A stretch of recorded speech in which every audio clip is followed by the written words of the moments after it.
Depuis la nuit des temps, les hommes ont voulu se regrouper afin de mener une quête de vérité. Et depuis tout aussi longtemps, ces groupes d'hommes se sont affrontés, parfois par pure incompréhension. Mais n'est-il pas normal de craindre ces sociétés qui s'identifient par le signe secret?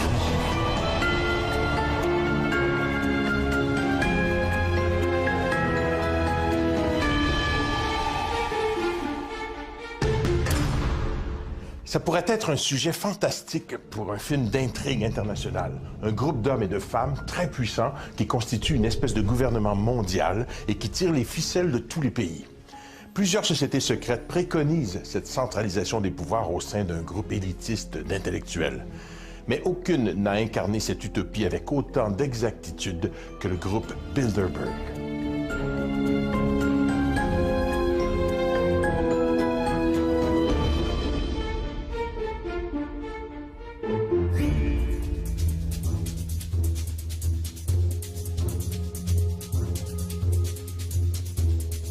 Bilderberg, c'est un groupe informel de plusieurs centaines de personnes qui changent d'ailleurs d'année en année. C'est pas tout le temps les mêmes personnes qui sont là, qui sont en fait des gens qui ont une caractéristique première. C'est toutes des membres de l'élite, de la haute élite politique, économique, médiatique et on pourrait dire aussi militaire, qui prennent l'occasion de se réunir pendant quelques jours dans un hôtel de luxe complètement isolé, à huis clos, pour discuter entre eux d'enjeux qui les préoccupent. Moi, il y a un mot pour décrire ces réseaux d'affaires-là. Le vrai mot, c'est coterie. Coterie veut dire réunion d'hommes riches et influents qui se retrouvent en catimini, en secret, pour le maintien de leurs privilèges et de leurs acquis.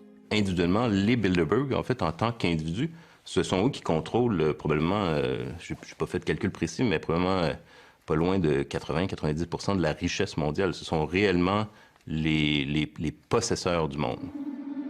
Le groupe Bilderberg réunit environ 120 membres, dont les 2/3 viennent d'Europe et le reste de l'Amérique du Nord. Créé en 1952, le groupe porte le nom de l'hôtel hollandais où a eu lieu la première réunion en mai 1954. Avant la naissance du Bilderberg, qui s'est passé en 1954 aux Pays-Bas, en Hollande, il faut savoir qu'avant ça, il y avait eu un précédent en termes de réseau d'affaires. Il y avait eu, en 1921, aux États-Unis, à New York, il y avait eu la création du Conseil des relations étrangères, en anglais, le Council on Foreign Relations. Donc, on va créer, à partir, justement, du Conseil des relations étrangères de 1921 et du Royal Institute of International Affairs, on va créer, en 1954, le groupe Bilderberg. Les principaux instigateurs du groupe sont le politicien polonais Joseph Ratzinger, un des plus grands défenseurs de l'unification européenne, et le prince Bernard des Pays-Bas, un ancien membre des services secrets. Selon eux, ce groupe était la seule façon d'éviter l'impuissance de l'Europe. Ils trouvent alors le soutien nécessaire outre-Atlantique, de la part de dirigeants d'entreprises tels que David Rockefeller, un financier milliardaire. Les thèmes abordés lors de la conférence de 1954, l'attitude à adopter à l'égard du communisme et de l'Union soviétique et l'intégration européenne. Le Bilderberg naît en Europe, en Occident, au début des années 50. Les années 50, c'est évidemment marqué pour les élites occidentales par différents problèmes spécifiques, entre autres ce qu'ils considéraient comme la principale menace pour l'Occident, qui était le communisme, l'Union soviétique. Donc Bilderberg, quand les élites se réunissent la première fois à l'hôtel du même nom, c'est pour discuter entre autres de la question de la menace communiste, comment les élites occidentales vont faire front, et la solution proposée, c'est ça qui est le plus important, et c'est ça qui est l'esprit Bilderberg, c'est par la coopération et la coordination en fait de décisions entre l'Amérique du Nord, donc principalement les États-Unis et le Canada, et l'Europe de l'Ouest, donc l'Europe libérale. C'est cette idée qu'il faut en fait qu'il y ait un pont de coordination transatlantique entre les puissances occidentales et les puissances libérales qui ont gagné la Seconde Guerre mondiale, mais qui maintenant sont en rivalité avec l'autre gagnant de la Seconde Guerre mondiale, qui est l'Union soviétique, qui est la menace soviétique.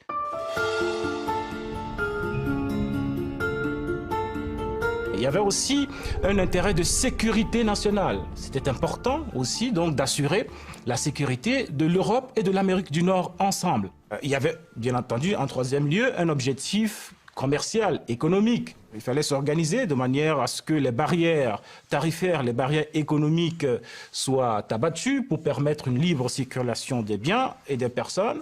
Donc un objectif affiché quand même de libre-échange, surtout entre les pays du bloc occidental. Il va sans dire qu'un groupe aussi influent et mystérieux allait susciter la curiosité des journalistes d'enquête. 3 d'entre eux se sont particulièrement intéressés au groupe Bilderberg. L'Espagnol Daniel Estulin, le Français Michael Gama et l'Américain Jim Tucker. Grâce à des sources anonymes, ils ont étudié ce qui se disait derrière les portes closes des grands hôtels où le groupe se réunit chaque année. Jim Tucker consacre littéralement sa vie depuis 1975 à suivre les membres de ce groupe. C'est à cette époque qu'il prend connaissance de l'étonnant récit de Westbrook Pegler, le premier journaliste à avoir découvert l'existence du Bilderberg en 1957.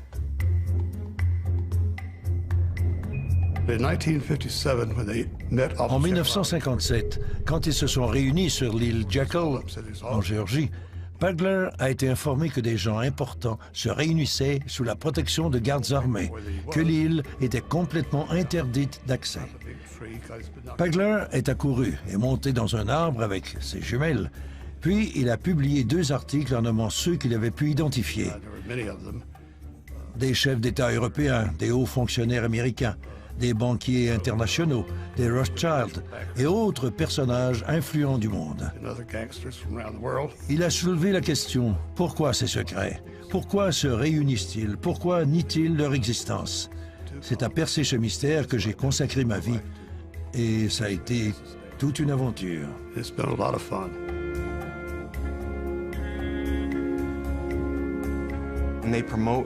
Ils prônent la mondialisation et la gouvernance mondiale. On y retrouve les principales institutions internationales, la Banque mondiale, le FMI, l'Organisation mondiale du commerce, l'OTAN, les Nations unies, etc. Toutes ces organisations sont fortement représentées au sein des Bilderberg et leurs leaders sont presque toujours issus de ces rangs. Si ce n'est pas le cas, ils en deviennent rapidement membres.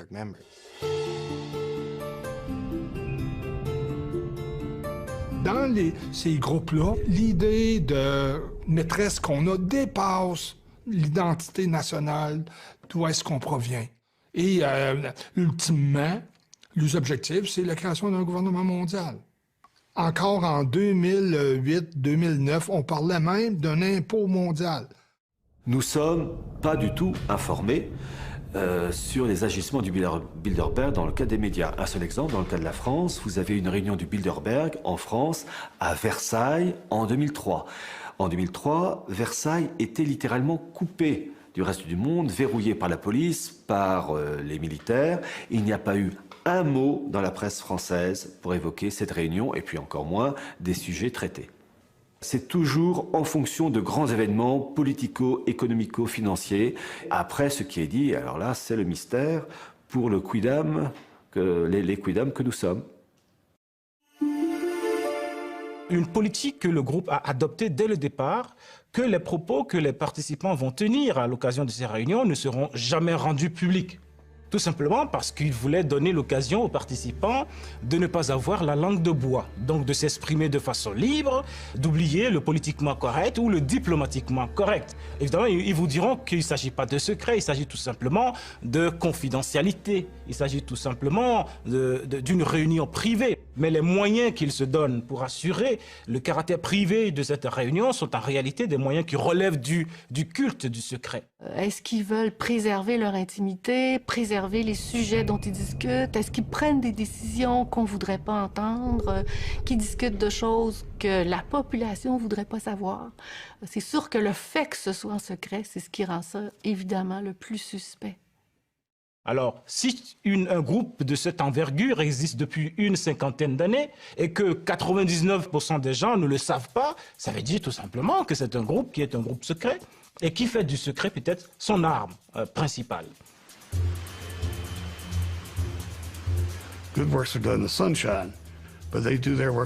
Ils œuvrent dans l'obscurité et ils ont des raisons de vouloir garder leur travail confidentiel. Les guerres qu'ils fabriquent ont coûté bien des vies. Plusieurs phénomènes découlent de leur volonté.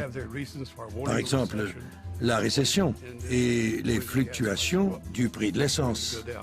La guerre en Afghanistan en 2001. Eh bien, la guerre en Afghanistan, l'année précédente, ça avait été discuté aux réunions du Bilderberg. Et la guerre en Irak, c'était la même chose, ça avait été discuté en 2002. Et les Américains, avec une alliance militaire, avec d'autres pays, ont décidé d'envahir l'Irak en 2003. Le journaliste Daniel Estulin affirme dans son livre La véritable histoire des Bilderberger que le groupe aurait également accordé sa bénédiction à Barack Obama pour briguer la présidence des États-Unis.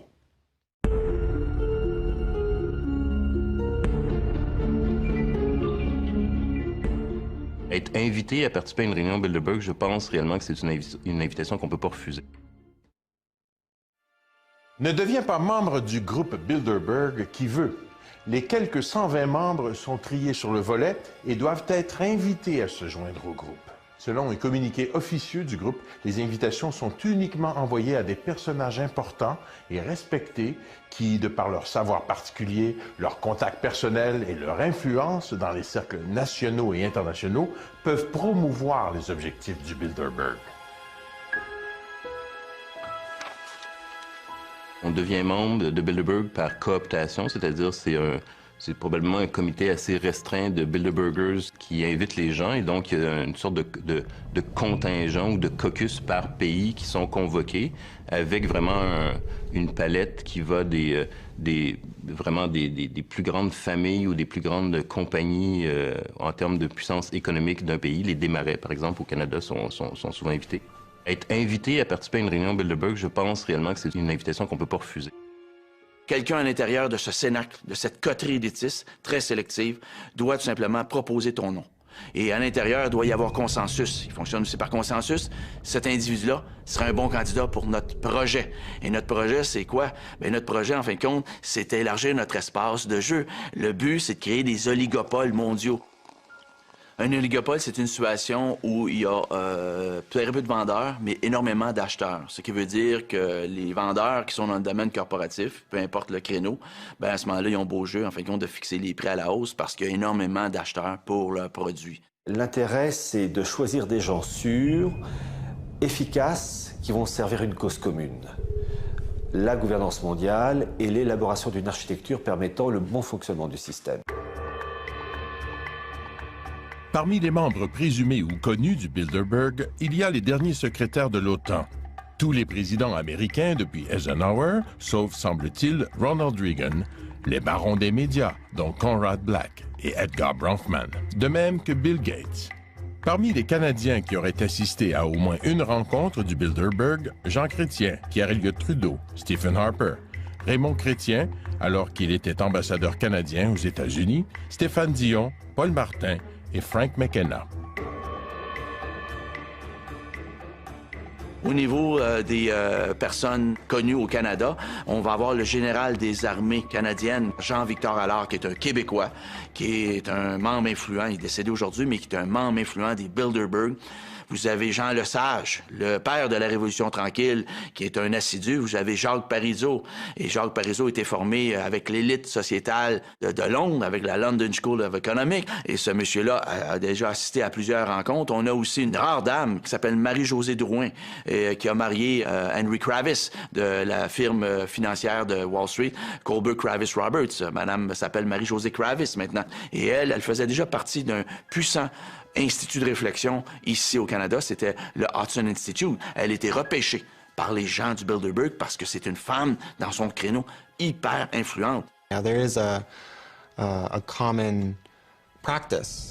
Généralement, le groupe Bilderberg invite le chef d'État du pays où se tiennent leurs réunions. Bien entendu, il n'y assiste pas toujours, mais il reçoit tout de même une invitation.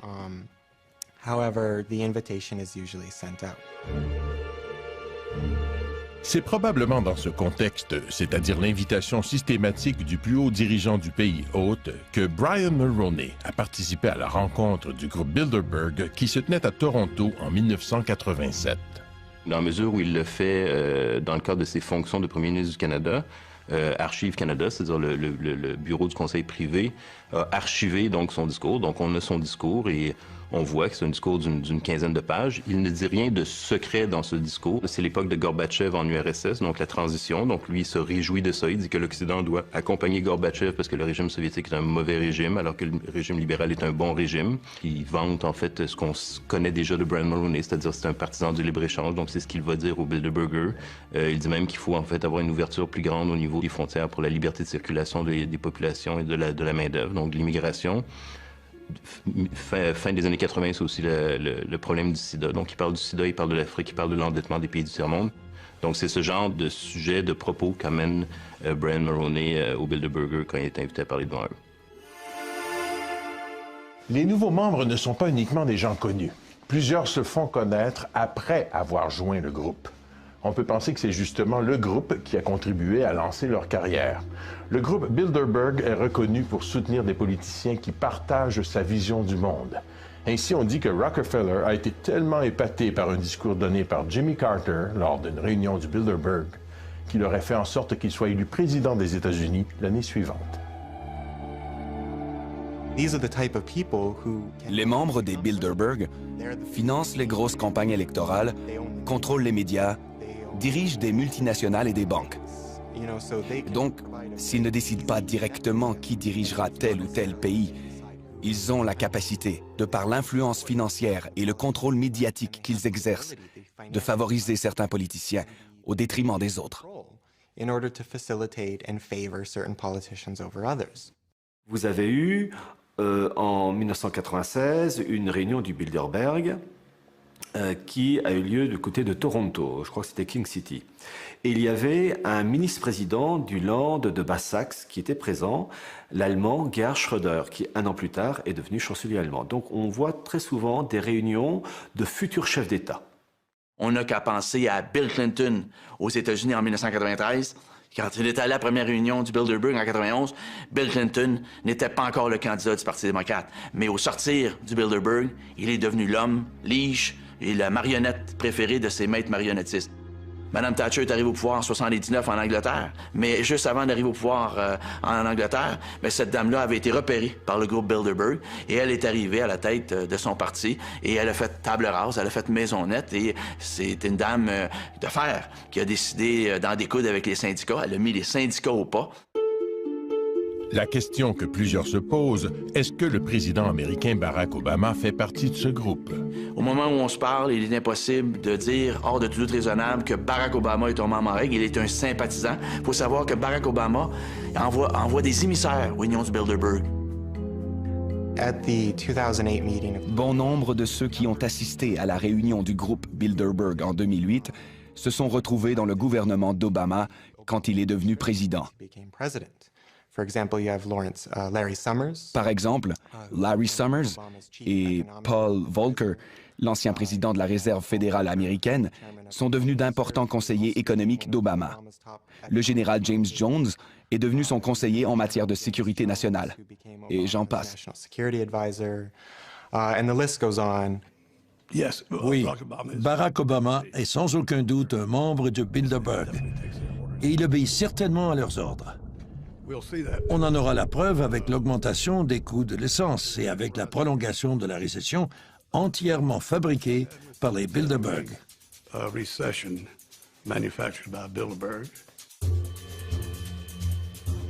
Le comité de direction est composé d'une trentaine de membres permanents qui se réunissent tout au long de l'année. Étienne Davignon occupe le poste de président depuis 1999. Les membres du groupe Bilderberg ne le sont pas nécessairement à vie, mais certains le sont depuis longtemps, comme David Rockefeller, qui était présent à la première réunion en 1954 et qui assiste encore à toutes les réunions. Henry Kissinger y est aussi depuis des décennies et n'a jamais manqué une réunion. C'est la crème des crèmes. C'est la noblesse de l'intelligentsia. Ceux qui vont là sont évidemment, c'est pas n'importe qui. Et aujourd'hui, je pense que même si ces groupes-là ont le droit de se réunir, encore que je ne conçois pas ça pour les politiciens, ils doivent pouvoir dire de quoi ils parlent. Surtout quand ce dont ils parlent concerne l'ensemble des peuples du monde, l'ensemble de la planète.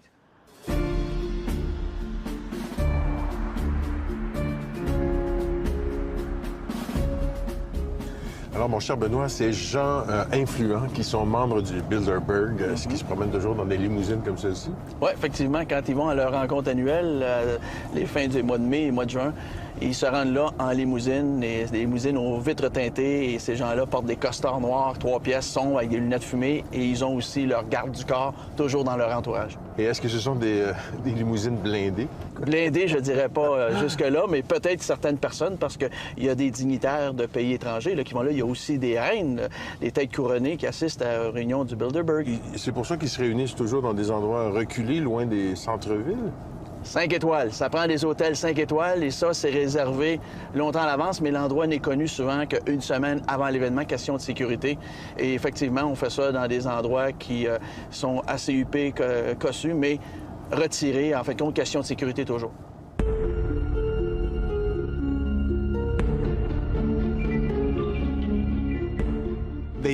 Ils suivent les journalistes et les font arrêter. En Grèce, ils ont arrêté des gens pour avoir photographié les participants. En plus de 50 ans, la presse n'a jamais été autorisée à assister à une rencontre du groupe Bilderberg, pas plus que n'ont été publiées des déclarations sur les conclusions adoptées par les participants. Et non seulement ils sont réticents à l'idée de révéler la teneur de leur discussion, ils refusent de dévoiler publiquement le lieu de leur réunion.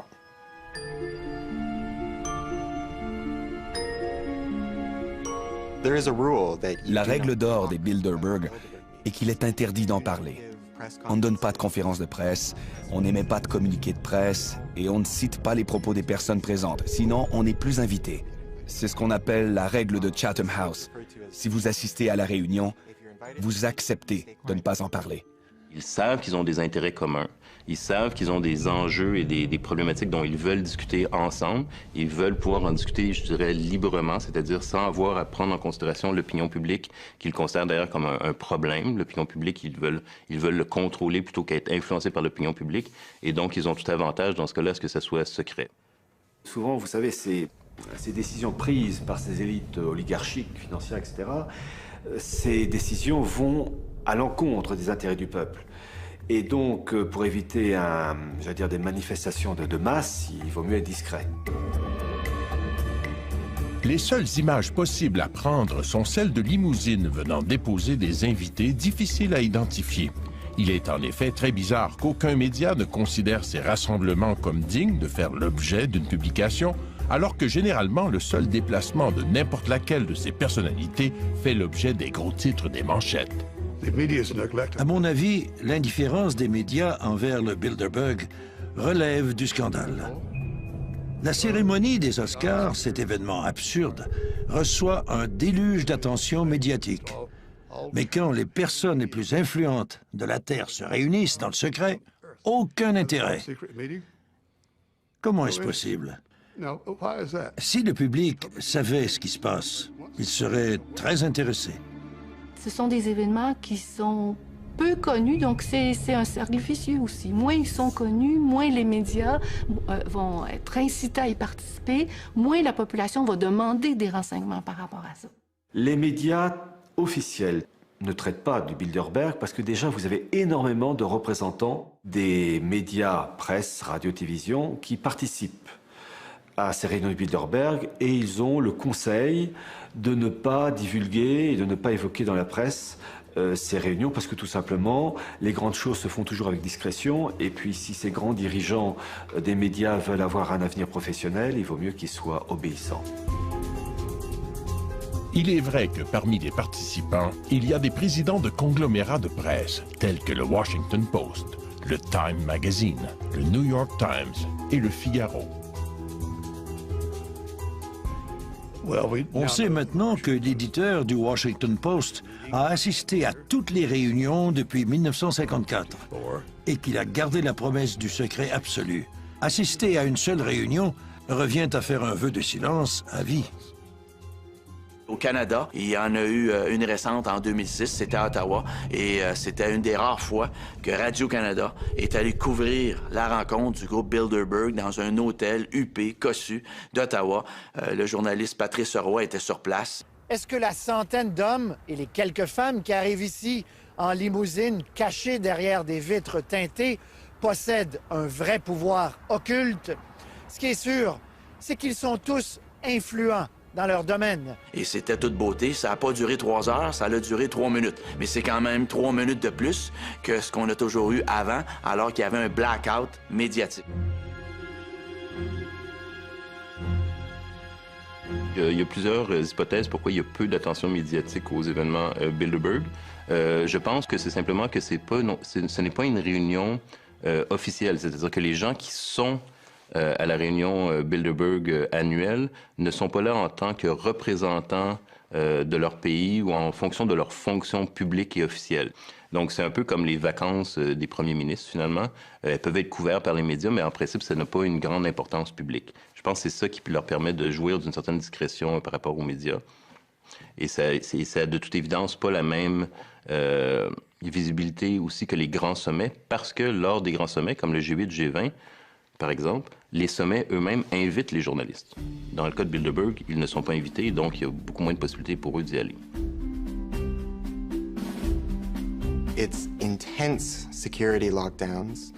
La sécurité est impénétrable. À la réunion de 2009 en Grèce, l'armée grecque avait déployé des bâtiments de la marine, des camions armés et la police secrète pour surveiller l'hôtel où se déroulait l'événement. Ces coûts sont assumés par le pays hôte, qui les refile essentiellement aux contribuables sous forme de dépenses publiques. Puisque le contribuable n'en bénéficie pas vraiment, ça soulève bien entendu des questions d'ordre moral.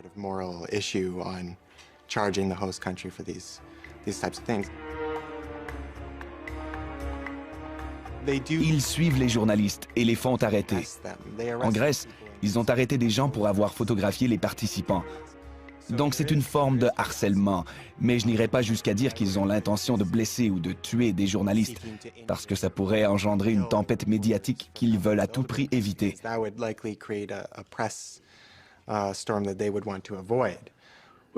Laissez-moi vous dire que j'en ai eu des sueurs froides dans mes aventures avec les Bilderberg.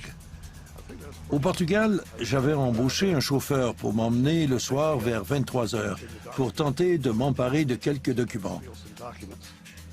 Le chauffeur a accepté de me déposer à côté d'une clôture et de m'attendre les phares éteints. J'avais à peine parcouru une centaine de mètres lorsque j'ai entendu des coups de feu passer au-dessus de ma tête. J'ai été pris par surprise. Alors j'ai pris mes jambes à mon cou, j'ai sauté par-dessus la clôture et on est parti à toute vitesse avec les phares encore éteints. Et puis j'ai pensé, ils n'ont pas essayé de me tuer. Ils ont voulu m'intimider et ils ont réussi.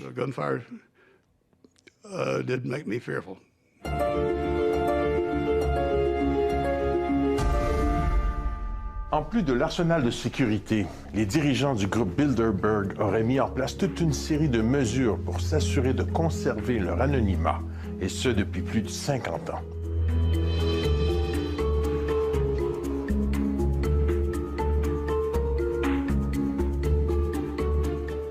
Ce qu'il faut, en fait, c'est vraiment un grand hôtel chic, qui va être finalement vidé de ses touristes et de ses visiteurs habituels. Donc, c'est vraiment l'ensemble des chambres et de l'établissement de l'hôtel qui est réservé pour la réunion Bilderberg. Le personnel de l'hôtel n'est informé de la réunion que la veille. Et on leur interdit même de s'adresser aux clients qui participent aux réunions. On demande donc aux employés des hôtels motus et bouche cousue. Si un employé d'un hôtel serait vu en compagnie d'un journaliste d'enquête qui enquête sur le Bilderberg et qui a déjà écrit sur le Bilderberg, ça serait pas fort probablement source de renvoi sur le champ. Est-ce qu'ils vont réussir à garder ce secret longtemps? J'en doute. Plus ce sera secret, plus on en parlera. Parce que les moyens d'en parler aujourd'hui existent partout. Donc ce groupe aurait intérêt à se rendre compte de ce que nous sommes dans une nouvelle ère, l'ère de la démocratisation de l'information, l'ère des médias sociaux, et que ça devient intenable aujourd'hui de maintenir ce culte du secret. Le nouveau site web du groupe Bilderberg, bilderbergmeetings.org, est une approche intéressante en termes d'image. Il a été créé en 2010 et c'est la première fois que le groupe reconnaît sa propre existence. Il publie maintenant la liste des participants aux réunions, l'endroit où celles-ci se tiennent et les thèmes abordés, sans toutefois révéler ce qui se dit.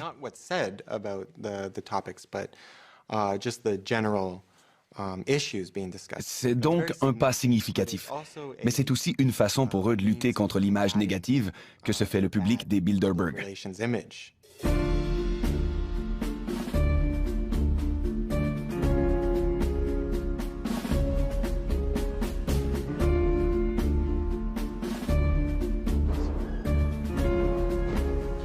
Mais quand on est une centaine d'individus, des princes, des princesses, comment on fait pour passer inaperçu, surtout quand on voyage dans des hôtels de luxe comme celui-ci? Bien, premièrement, les hôtels 5 étoiles qui sont réservés pendant 3 jours par le Bilderberg sont toujours dans des endroits reculés, donc il y a moins d'affluence, il y a moins de circulation, c'est voulu pour des questions de sécurité. Mais pendant combien d'années ils ont réussi à rester aussi discrets? Bien, écoute, on a entendu parler dans les années 90 du Bilderberg, on connaît ça. On en parle plus depuis le début des années 2000, mais ça commençait tranquillement, par-ci, par-là, dans les années 90, à parler du Bilderberg. Mais pour le commun des mortels, le mot Bilderberg, ça n'a aucune connotation, ça veut absolument rien dire.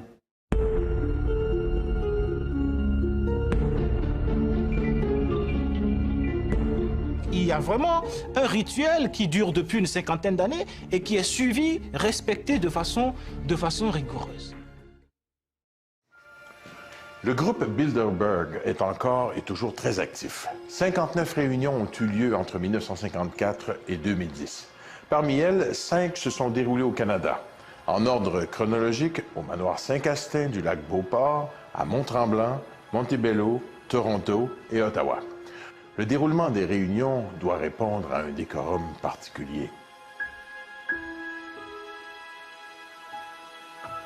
Il y a vraiment un rituel qui dure depuis une cinquantaine d'années et qui est suivi, respecté de façon rigoureuse.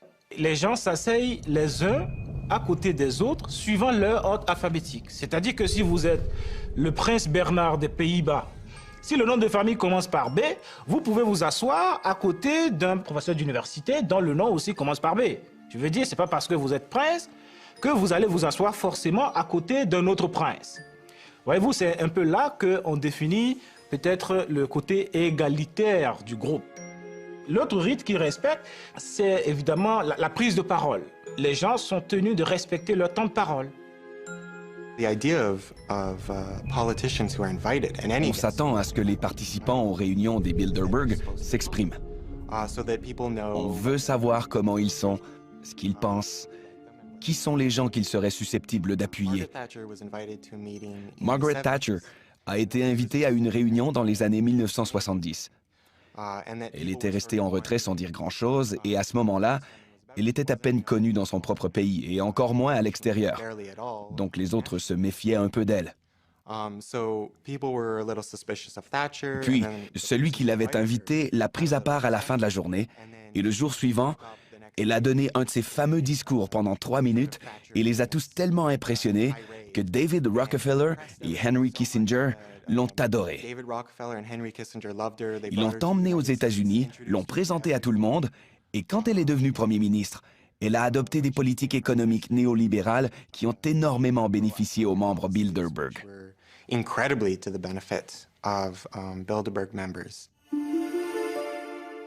Les participants doivent aussi parler parfaitement l'anglais, comme c'est la langue officielle de la rencontre. Il n'y a pas de traduction simultanée. Ils doivent venir seuls. Ni conjoints ni collaborateurs ne sont admis. Même les assistants personnels, dont les gardes du corps, ne peuvent y assister et doivent manger dans une pièce séparée. La seule exception concerne les reines. La reine Béatrix des Pays-Bas amène son fils héritier et la reine d'Espagne peut venir accompagnée du roi Juan Carlos. À l'instar des sociétés secrètes, y aurait-il à l'intérieur des réunions une sorte de rituel de serment d'allégeance exigé de la part des participants?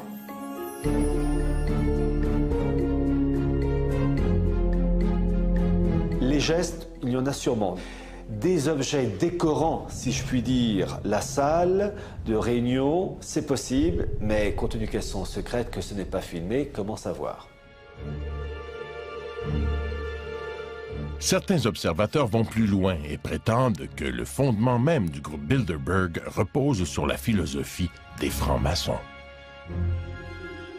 Les représentants du Bilderberg obéissent aux 3 pivots de l'idéologie maçonnique: nominalisme, naturalisme, primauté de l'homme. Le premier point, c'est le nominalisme, qui en philosophie dit qu'il n'y a pas de vérité. Chacun a sa vérité. Vous avez votre vérité, j'ai la mienne, et c'est une vérité qui est évolutive. Ce qui est vrai aujourd'hui n'est pas demain, etc.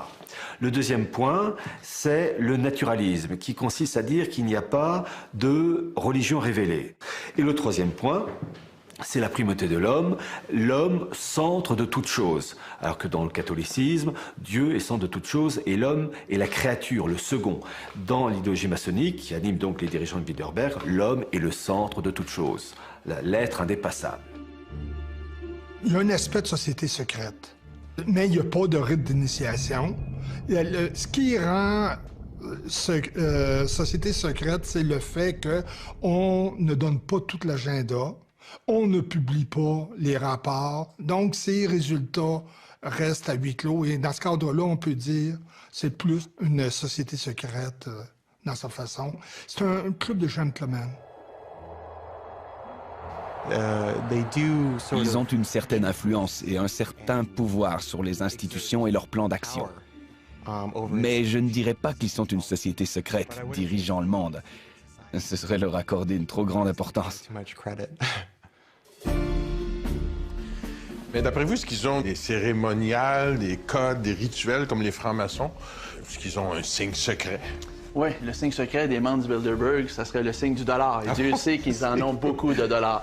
Et considérez-vous comme une société secrète? C'est une société qui a beaucoup de secrets, qui méritent d'être dévoilés au grand public. On sent chez tous les gens qu'on a interviewés un mélange de fascination en même temps qu'un désir de dénonciation. Et vous, Benoît Perron, personnellement, est-ce que vous êtes intrigué, inquiété, fasciné? Non, je ne suis pas du tout fasciné par les membres du Bilderberg. Par contre, ces gens-là, oui, ils me troublent, ils m'intriguent parce que le pouvoir qu'ils ont concentré dans leurs mains et parce qu'ils occupent des postes clés, justement, dans la société, font en sorte que les décisions qu'ils prennent vont avoir un impact à moyen terme et à court terme sur le commun des mortels, donc sur moi. Alors, c'est un rapport amour-haine.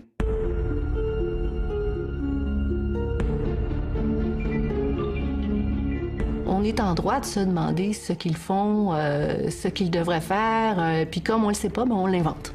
Donc c'est une magnifique machine à rumeurs. Le fait que leur réunion soit entourée d'autant de secrets a tout pour plaire aux amateurs de théorie du complot. On leur attribue notamment l'orchestration de la mondialisation économique. On emploie les termes complot mondial, main droite du monde et même maître du monde.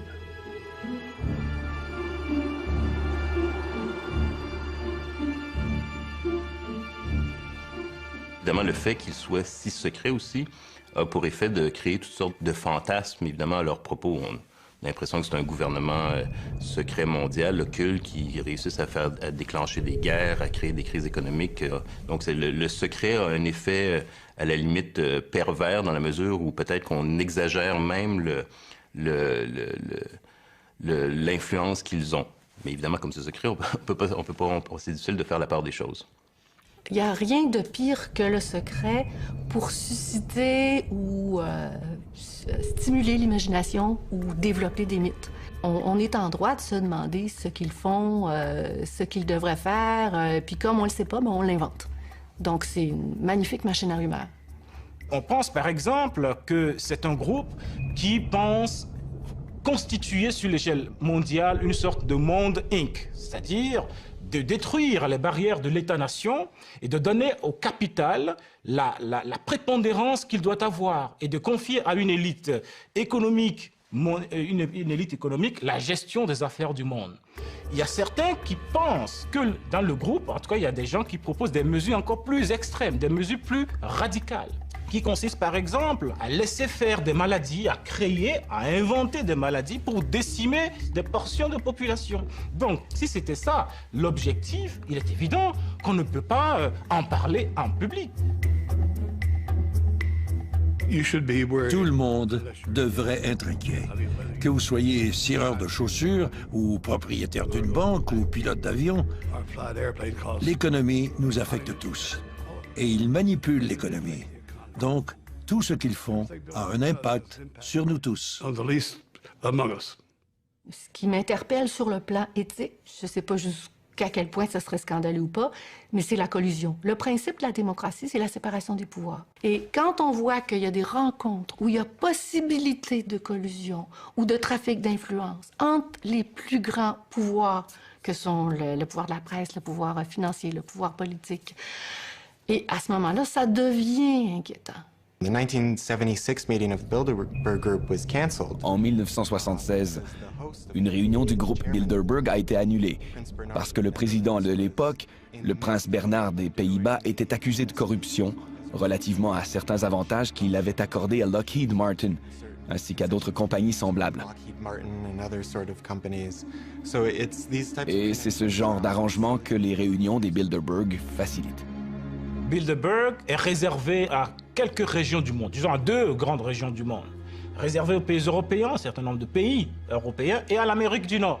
Mais imaginez un groupe qui parle de sécurité énergétique, de sécurité nucléaire, qui parle de géostratégie mondiale, qui parle de commerce international, qui parle de l'aide publique à l'Afrique. Et on nous dit que c'est un groupe privé. Donc vous voyez donc là le problème de légitimité que ça pose.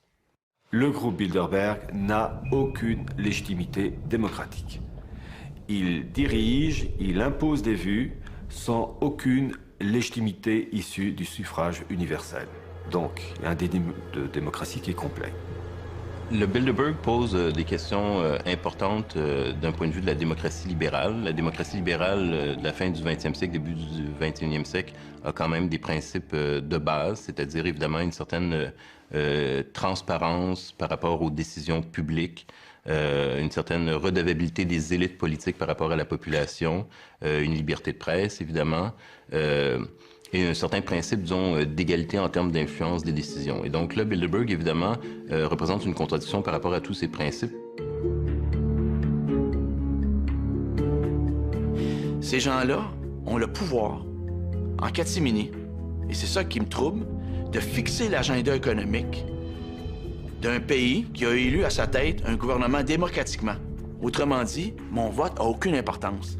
Tout ce qu'on pose dans les urnes à chaque 4 ans, c'est une foutaise. Parce que de toute façon, les candidats sont déjà présélectionnés.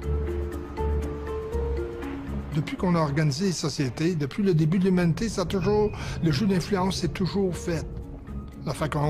C'est un incontournable, ça fait partie de la façon qu'on a de gouverner. On peut vouloir avoir une plus grande transparence, mais ici encore, l'expérience humaine nous a montré qu'il y a des limites à la transparence. C'est que souvent, trop de transparence rend aussi une société ingouvernable. Tout le fondement du grand débat sur la démocratie, est-ce que c'est mieux d'avoir une dictature bienveillante ou une démocratie parce que finalement, on pense que les citoyens ne sont pas assez intelligents, instruits ou éduqués pour prendre leurs propres décisions. Et c'est le fondement du débat démocratique entre une élite qui serait meilleure pour définir notre bien et le protéger que nous-mêmes. Ma réponse à moi, c'est que c'est notre responsabilité comme citoyennes et citoyens de s'investir dans notre avenir puis de prendre les décisions qui vont avec ça. Si on revient sur l'histoire des Bilderbergers depuis les années 50 jusqu'à aujourd'hui, on peut penser en fait qu'ils ont eu plusieurs occasions pour sabler le champagne. La Constitution de l'Union européenne, ils l'ont. Ils ont un marché commun européen, une assez bonne intégration, disons, ou coopération Amérique du Nord, Europe, ils l'ont. Ils avaient des cauchemars au sujet de la menace soviétique. Cette menace soviétique, elle n'existe plus. Donc, je pense qu'au fil des décennies, les Bilderbergers, en fait, ont vu un monde qui ressemble de plus en plus à ce qu'ils rêvaient de créer ou d'obtenir ou de provoquer.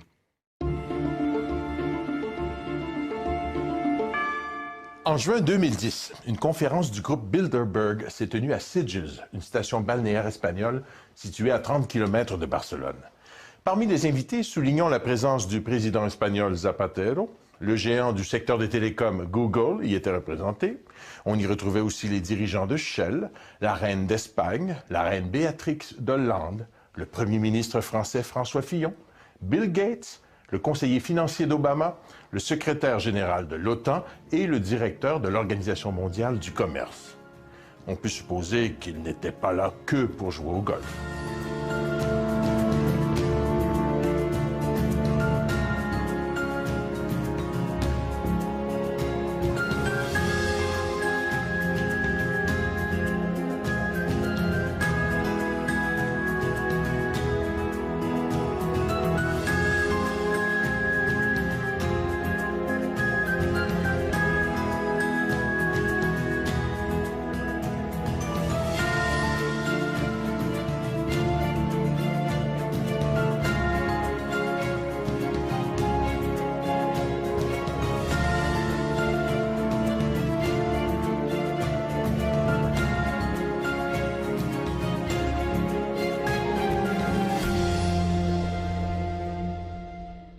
Et de l'Union soviétique et l'intégration européenne.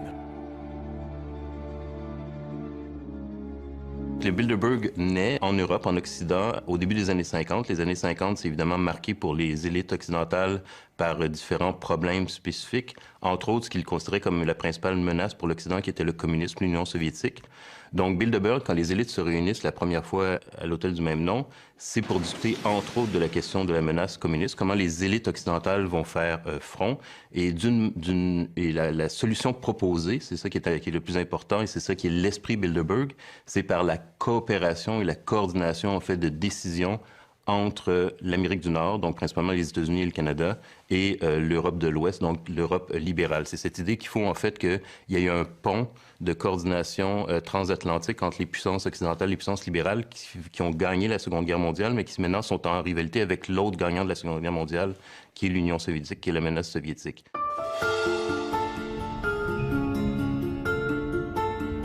Il y avait aussi un intérêt de sécurité nationale. C'était important aussi donc d'assurer la sécurité de l'Europe et de l'Amérique du Nord ensemble. Il y avait bien entendu en troisième lieu un objectif commercial, économique. Il fallait s'organiser de manière à ce que les barrières tarifaires, les barrières économiques soient abattues pour permettre une libre circulation des biens et des personnes. Donc un objectif affiché quand même de libre-échange, surtout entre les pays du bloc occidental. Il va sans dire qu'un groupe aussi influent et mystérieux allait susciter la curiosité des journalistes d'enquête. 3 d'entre eux se sont particulièrement intéressés au groupe Bilderberg. L'Espagnol Daniel Estulin, le Français Michael Gama et l'Américain Jim Tucker.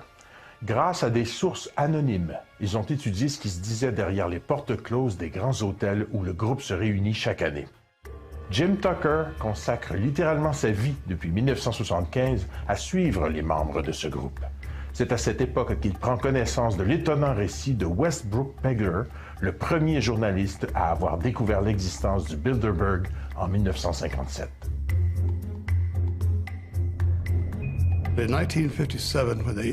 En 1957, quand ils se sont réunis sur l'île Jekyll, en Géorgie, Pegler a été informé que des gens importants se réunissaient sous la protection de gardes armés, que l'île était complètement interdite d'accès. Pegler est accouru et monté dans un arbre avec ses jumelles, puis il a publié 2 articles en nommant ceux qu'il avait pu identifier. Des chefs d'État européens, des hauts fonctionnaires américains, des banquiers internationaux, des Rothschild et autres personnages influents du monde. Il a soulevé la question. Et la reine d'Espagne peut venir accompagnée du roi Juan Carlos. À l'instar des sociétés secrètes, y aurait-il à l'intérieur des réunions une sorte de rituel de serment d'allégeance exigé de la part des participants?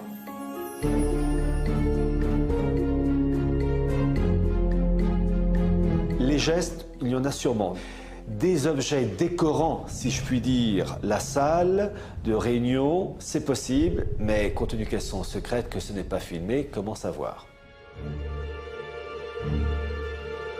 Certains observateurs vont plus loin et prétendent que le fondement même du groupe Bilderberg repose sur la philosophie des francs-maçons.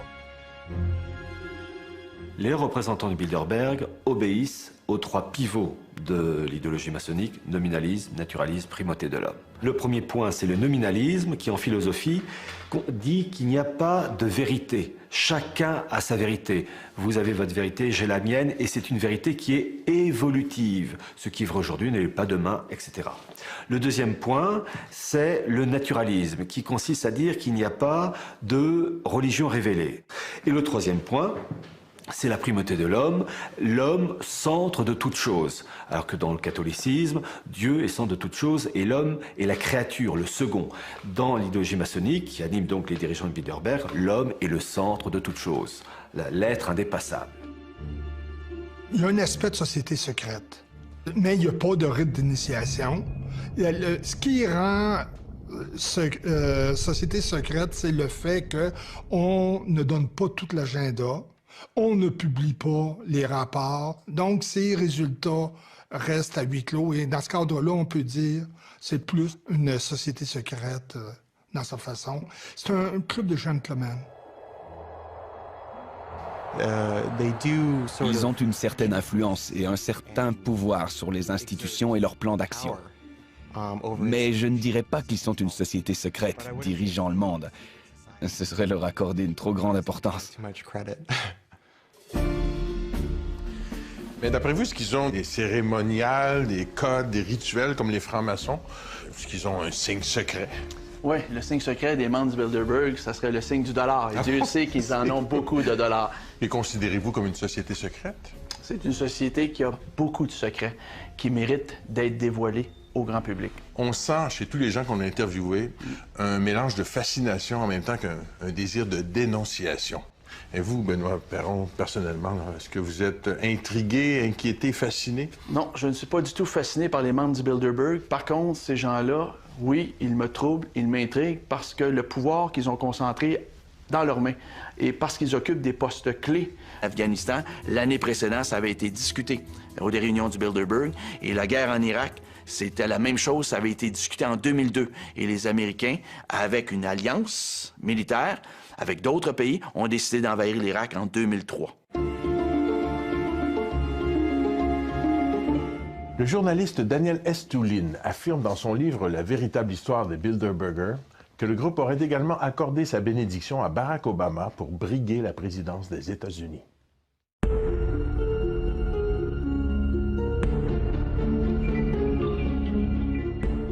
Être invité à participer à une réunion Bilderberg, je pense réellement que c'est une invitation qu'on ne peut pas refuser. Ne devient pas membre du groupe Bilderberg qui veut. Les quelques 120 membres sont triés sur le volet et doivent être invités à se joindre au groupe. Selon un communiqué officieux du groupe, les invitations sont uniquement envoyées à des personnages importants et respectés qui, de par leur savoir particulier, leurs contacts personnels et leur influence dans les cercles nationaux et internationaux, peuvent promouvoir les objectifs du Bilderberg. On devient membre de Bilderberg par cooptation, c'est-à-dire c'est probablement un comité assez restreint de Bilderbergers qui invite les gens et donc il y a une sorte de contingent ou de caucus par pays qui sont convoqués avec vraiment une palette qui va vraiment des plus grandes familles ou des plus grandes compagnies en termes de puissance économique d'un pays. Les Desmarais, par exemple, au Canada, sont souvent invités. Être invité à participer à une réunion Bilderberg, je pense réellement que c'est une invitation qu'on ne peut pas refuser. Quelqu'un à l'intérieur de ce cénacle, de cette coterie éditiste très sélective, doit tout simplement proposer ton nom. Et à l'intérieur, il doit y avoir consensus. Il fonctionne aussi par consensus. Cet individu-là sera un bon candidat pour notre projet. Et notre projet, c'est quoi? Bien, notre projet, en fin de compte, c'est élargir notre espace de jeu. Le but, c'est de créer des oligopoles mondiaux. Un oligopole, c'est une situation où il y a très peu de vendeurs, mais énormément d'acheteurs. Ce qui veut dire que les vendeurs qui sont dans le domaine corporatif, peu importe le créneau, bien à ce moment-là, ils ont beau jeu, en fin de compte, de fixer les prix à la hausse parce qu'il y a énormément d'acheteurs pour leurs produits. L'intérêt, c'est de choisir des gens sûrs, efficaces, qui vont servir une cause commune. La gouvernance mondiale et l'élaboration d'une architecture permettant le bon fonctionnement du système. Parmi les membres présumés ou connus du Bilderberg, il y a les derniers secrétaires de l'OTAN. Tous les présidents américains depuis Eisenhower, sauf, semble-t-il, Ronald Reagan, les barons des médias, dont Conrad Black et Edgar Bronfman, de même que Bill Gates. Parmi les Canadiens qui auraient assisté à au moins une rencontre du Bilderberg, Jean Chrétien, Pierre Elliott Trudeau, Stephen Harper. Religion révélée. Et le troisième point, c'est la primauté de l'homme, centre de toute chose. Alors que dans le catholicisme, Dieu est centre de toute chose et l'homme est la créature, le second. Dans l'idéologie maçonnique, qui anime donc les dirigeants de Bilderberg, l'homme est le centre de toute chose, l'être indépassable. Il y a un aspect de société secrète, mais il n'y a pas de rite d'initiation.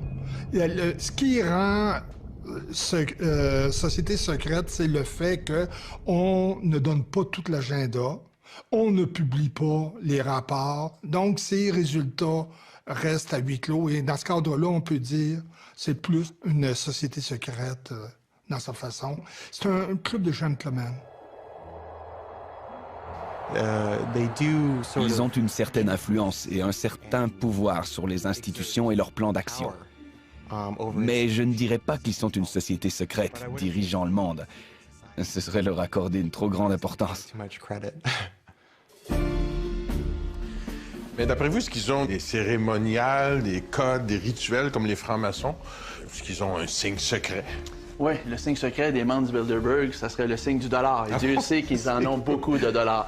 Et considérez-vous comme une société secrète? C'est une société qui a beaucoup de secrets, qui méritent d'être dévoilés au grand public. On sent chez tous les gens qu'on a interviewés un mélange de fascination en même temps qu'un désir de dénonciation. Et vous, Benoît Perron, personnellement, est-ce que vous êtes intrigué, inquiété, fasciné? Non, je ne suis pas du tout fasciné par les membres du Bilderberg. Par contre, ces gens-là, oui, ils me troublent, ils m'intriguent parce que le pouvoir qu'ils ont concentré dans leurs mains et parce qu'ils occupent des postes clés, justement, dans la société, font en sorte que les décisions qu'ils prennent vont avoir un impact à moyen terme et à court terme sur le commun des mortels, donc sur moi. Alors, c'est un rapport amour-haine.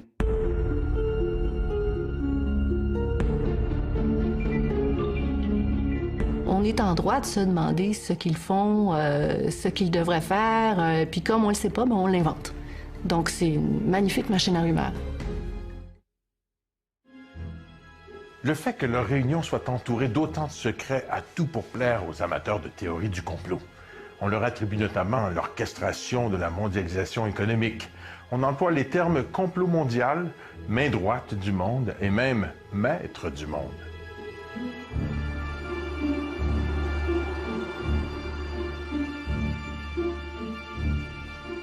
Évidemment, le fait qu'ils soient si secrets aussi a pour effet de créer toutes sortes de fantasmes, évidemment, à leur propos. On a l'impression que c'est un gouvernement secret mondial, occulte, qui réussisse à déclencher des guerres, à créer des crises économiques. Donc, le secret a un effet, à la limite, pervers dans la mesure où peut-être qu'on exagère. Par les gens du Bilderberg, parce que c'est une femme dans son créneau hyper influente. There is a common...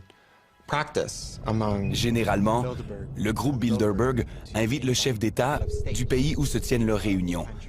Bien entendu, il n'y assiste pas toujours, mais il reçoit tout de même une invitation.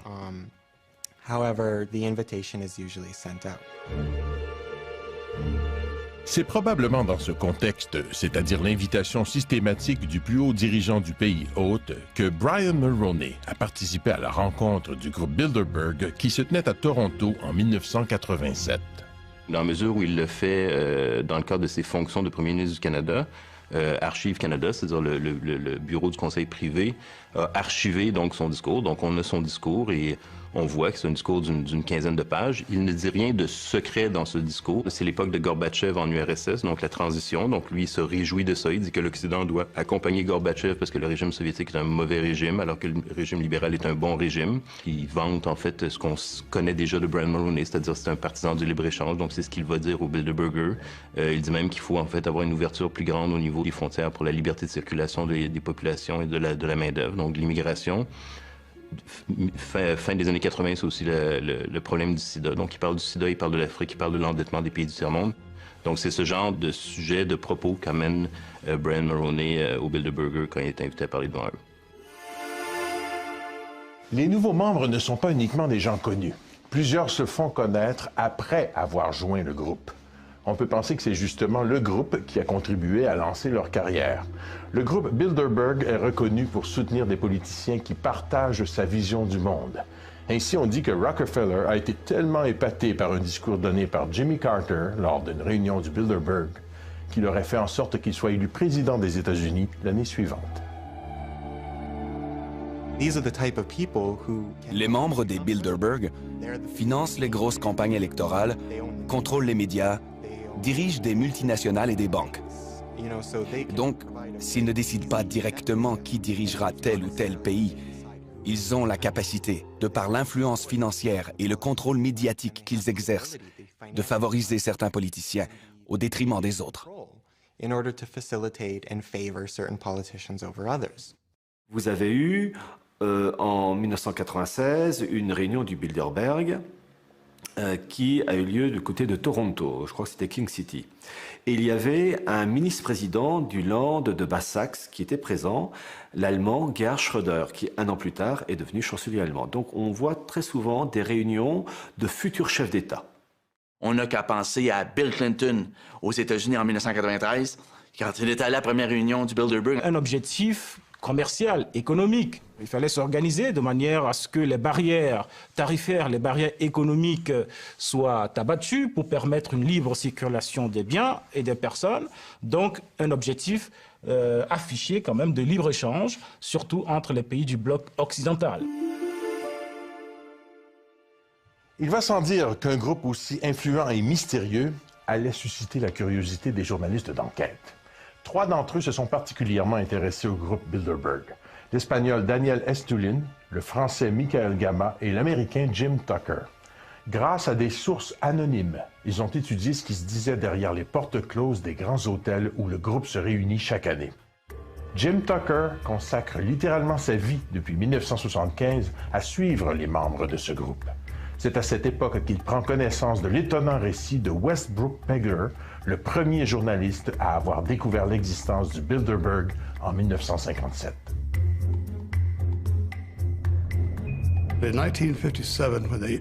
En 1957, quand ils se sont réunis sur l'île Jekyll, en Géorgie, Pegler a été informé que des gens importants se réunissaient sous la protection de gardes armés, que l'île était complètement interdite d'accès. Pegler est accouru et monté dans un arbre avec ses jumelles, puis il a publié 2 articles en nommant ceux qu'il avait pu identifier. Des chefs d'État européens, des hauts fonctionnaires américains, des banquiers internationaux, des Rothschild et autres personnages influents du monde. Il a soulevé la question, pourquoi ces secrets? Pourquoi se réunissent-ils? Pourquoi nient-ils leur existence? C'est à percer ce mystère que j'ai consacré ma vie et ça a été toute une aventure.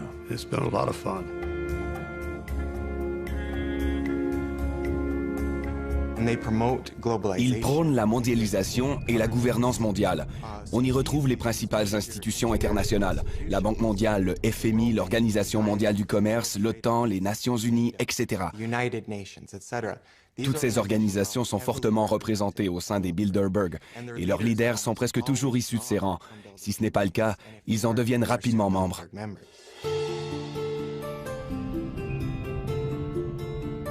Dans ces groupes-là, l'idée de maîtresse qu'on a dépasse l'identité nationale, d'où est-ce qu'on provient.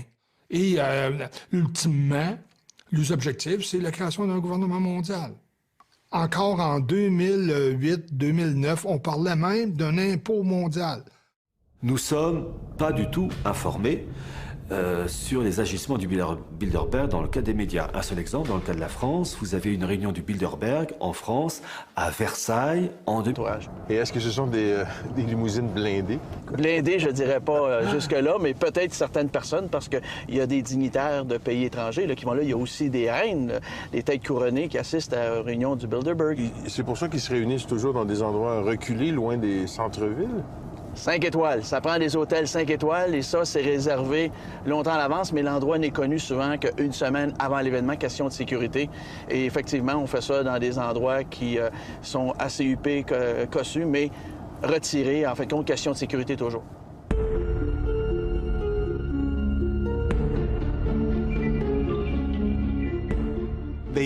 Ils suivent les journalistes et les font arrêter. En Grèce, ils ont arrêté des gens pour avoir photographié les participants. En plus de 50 ans, la presse n'a jamais été autorisée à assister à une rencontre du groupe Bilderberg, pas plus que n'ont été publiées des déclarations sur les conclusions adoptées par les participants. Et non seulement ils sont réticents à l'idée de révéler la teneur de leurs discussions, ils refusent de dévoiler publiquement le lieu de leur réunion.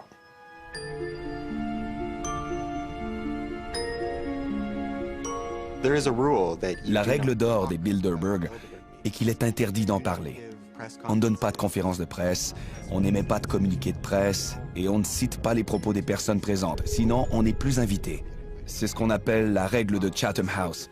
Si vous assistez à la réunion, vous acceptez de ne pas en parler.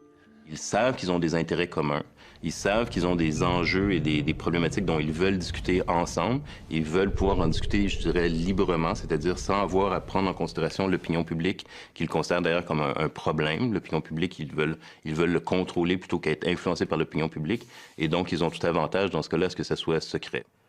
Souvent, vous savez, ces décisions prises par ces élites oligarchiques, financières, etc., ces décisions vont à l'encontre des intérêts du peuple. Et donc, pour éviter des manifestations de masse, il vaut mieux être discret. Les seules images possibles à prendre sont celles de limousines venant déposer des invités difficiles à identifier. Il est en effet très bizarre qu'aucun média ne considère ces rassemblements comme dignes de faire l'objet d'une publication, alors que généralement le seul déplacement de n'importe laquelle de ces personnalités fait l'objet des gros titres des manchettes. À mon avis, l'indifférence des médias envers le Bilderberg relève du scandale. La cérémonie des Oscars, cet événement absurde, reçoit un déluge d'attention médiatique. Mais quand les personnes les plus influentes de la Terre se réunissent dans le secret, aucun intérêt. Comment est-ce possible? Si le public savait ce qui se passe, il serait... Économique, une élite économique, la gestion des affaires du monde. Il y a certains qui pensent que dans le groupe, en tout cas, il y a des gens qui proposent des mesures encore plus extrêmes, des mesures plus radicales, qui consistent par exemple à laisser faire des maladies, à créer, à inventer des maladies pour décimer des portions de population. Donc, si c'était ça l'objectif, il est évident qu'on ne peut pas en parler en public. Tout le monde devrait être inquiet. Que vous soyez cireur de chaussures ou propriétaire d'une banque ou pilote d'avion, l'économie nous affecte tous. Et ils manipulent l'économie. Donc, tout ce qu'ils font a un impact sur nous tous. Ce qui m'interpelle sur le plan éthique, je ne sais pas jusqu'à quel point ça serait scandaleux ou pas, mais c'est la collusion. Le principe de la démocratie, c'est la séparation des pouvoirs. Et quand on voit qu'il y a des rencontres où il y a possibilité de collusion ou de trafic d'influence entre les plus grands pouvoirs que sont le pouvoir de la presse, le pouvoir financier, le pouvoir politique, et à ce moment-là, ça devient inquiétant. En 1976, une réunion du groupe Bilderberg a été annulée parce que le président de l'époque, le prince Bernard des Pays-Bas, était accusé de corruption relativement à certains avantages qu'il avait accordés à Lockheed Martin, ainsi qu'à d'autres compagnies semblables.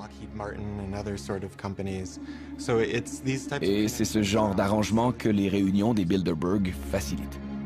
Bilderberg est réservé à quelques régions du monde, disons à 2 grandes régions du monde, réservé aux pays européens, un certain nombre de pays européens, et à l'Amérique du Nord. Mais imaginez un groupe qui parle de sécurité énergétique, de sécurité nucléaire, qui parle de géostratégie mondiale, qui parle de commerce international, qui parle de l'aide publique à l'Afrique. Et on nous dit que c'est un groupe privé. Donc vous voyez donc là le problème de légitimité que ça pose. Le groupe Bilderberg n'a aucune légitimité démocratique. Il dirige, il impose des vues sans aucune légitimité issue du suffrage universel. Donc, il y a un déni de démocratie qui est complet. Le Bilderberg pose des questions importantes d'un point de vue de la démocratie libérale. La démocratie libérale de la fin du 20e siècle, début du 21e siècle, a quand même des principes de base, c'est-à-dire évidemment une certaine transparence par rapport aux décisions publiques, une certaine redevabilité des élites politiques par rapport à la population, une liberté de presse, évidemment, et un certain principe, disons, d'égalité en termes d'influence des décisions. Et donc là, Bilderberg, évidemment, représente une contradiction par rapport à tous ces principes. Ces gens-là ont le pouvoir. L'île Jekyll, en Géorgie, Pagler a été informé que des gens importants se réunissaient sous la protection de gardes armés, que l'île était complètement interdite d'accès. Pagler est accouru et monté dans un arbre avec ses jumelles, puis il a publié 2 articles en nommant ceux qu'il avait pu identifier. Des chefs d'État européens, des hauts fonctionnaires américains, des banquiers internationaux, des Rothschild et autres personnages influents du monde. Il a soulevé la question, pourquoi ces secrets? Pourquoi se réunissent-ils? Pourquoi nient-ils leur existence? C'est à percer ce mystère que j'ai consacré ma vie et ça a été toute une aventure.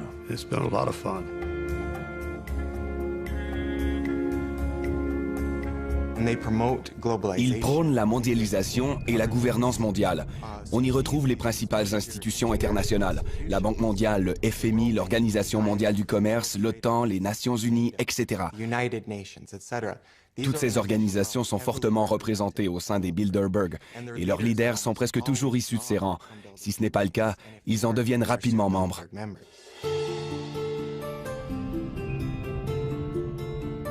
Dans ces groupes-là, l'idée de maîtresse qu'on a dépasse l'identité nationale, d'où est-ce qu'on provient. Et ultimement, les objectifs, c'est la création d'un gouvernement mondial. Encore en 2008-2009, on parlait même d'un impôt mondial. Nous ne sommes pas du tout informés sur les agissements du Bilderberg dans le cadre des médias. Un seul exemple, dans le cas de la France, vous avez une réunion du Bilderberg en France, à Versailles, en 2003. En 2003, Versailles était littéralement coupé du reste du monde, verrouillé par la police, par les militaires. Il n'y a pas eu un mot dans la presse française pour évoquer cette réunion, et puis encore moins des sujets traités. C'est toujours en fonction de grands événements politico-économico-financiers. Après, ce qui est dit, alors là, c'est le mystère pour le quidam, les quidam que nous sommes. Une politique que le groupe a adoptée dès le départ, que les propos que les participants vont tenir à l'occasion de ces réunions ne seront jamais rendus publics. Tout simplement parce qu'il voulait donner l'occasion aux participants de ne pas avoir la langue de bois, donc de s'exprimer de façon libre, d'oublier le politiquement correct ou le diplomatiquement correct. Évidemment, ils vous diront qu'il ne s'agit pas de secret, il s'agit tout simplement de confidentialité, il s'agit tout simplement d'une réunion privée. Mais les moyens qu'ils se donnent pour assurer le caractère privé de cette réunion sont en réalité des moyens qui relèvent du culte du secret. Est-ce qu'ils veulent préserver leur intimité, préserver les sujets dont ils discutent? Est-ce qu'ils prennent des décisions? Des banquiers internationaux, des Rothschild et autres personnages influents du monde. Il a soulevé la question, pourquoi ces secrets? Pourquoi se réunissent-ils? Pourquoi nient-ils leur existence? C'est à percer ce mystère que j'ai consacré ma vie et ça a été toute une aventure.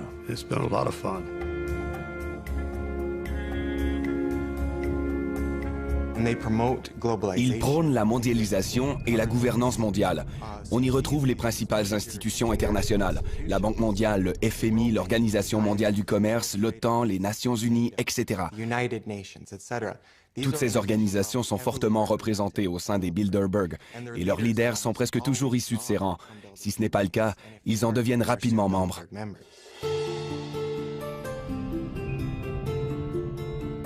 Dans ces groupes-là, l'idée de maîtresse qu'on a dépasse l'identité nationale, d'où est-ce qu'on provient. Et ultimement, les objectifs, c'est la création d'un gouvernement mondial. Encore en 2008-2009, on parlait même d'un impôt mondial. Nous ne sommes pas du tout informés sur les agissements du Bilderberg dans le cadre des médias. Un seul exemple, dans le cas de la France, vous avez une réunion du Bilderberg en France, à Versailles, en 2003. En 2003, Versailles était littéralement coupé du reste du monde, verrouillé par la police, par les militaires. Il n'y a pas eu un mot dans la presse française pour évoquer cette réunion, et puis encore moins des sujets traités. C'est toujours en fonction de grands événements politico-économico-financiers. Après, ce qui est dit, alors là, c'est le mystère pour le quidam, les quidam que nous sommes.